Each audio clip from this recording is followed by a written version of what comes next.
पाहूया पुढील महत्त्वाची बातमी। योगेश आत्महत्या प्रकरणी शिरपुरात जनआक्रोश मोर्चा काढण्यात आलेला आहे। गिधाडे येथील तापी पुलावरून नदीत उडी मारून केलेली आत्महत्या। तर या आत्महत्येपूर्वी व्हिडिओ बनवून आरोप देखील करण्यात आला। कंपनीच्या मालकासह इतर 4 जणांच्या त्रासाला कंटाळून आत्महत्या केल्याचा आरोप या व्हिडिओतून करण्यात आलेला आहे। आरोपींवर कारवाईसाठी आता मोर्चा काढण्यात आलाय। आज थेट समाज बांधवांनी आज जन आक्रोश मोर्चा काढलाय। आपल्यासोबत काही समाज बांधव त्यांना विचारणार, दादा काय तुमची मागणी नेमकी?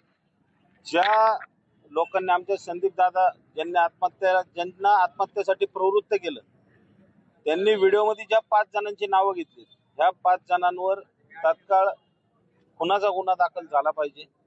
काही लोक इथलं पोलीस प्रशासन कुणाच्या सांगण्यावरनं गुन्हा दाखल करत नाहीये, हे कळत नाहीये।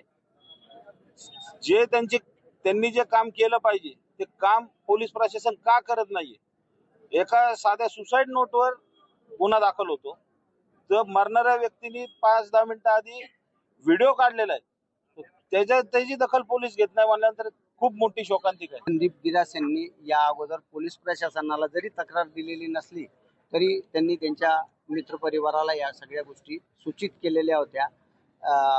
11 तारखेला त्यांच्यावर एक खोटा गुन्हा दाखल करण्यात आला, त्यांच्यावर आक्षेप घेण्यात आला आणि त्यांना सतत त्रास देतो। त्या वैफल्यातून त्यांनी आत्महत्येचा निर्णय घेतला, त्यांना आत्महत्या करण्यासाठी प्रवृत्त करण्यात आलं।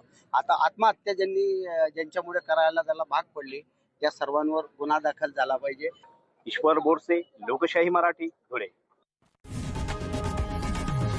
लोकशाही मराठी ऐका, पहा, जागरूक रहा।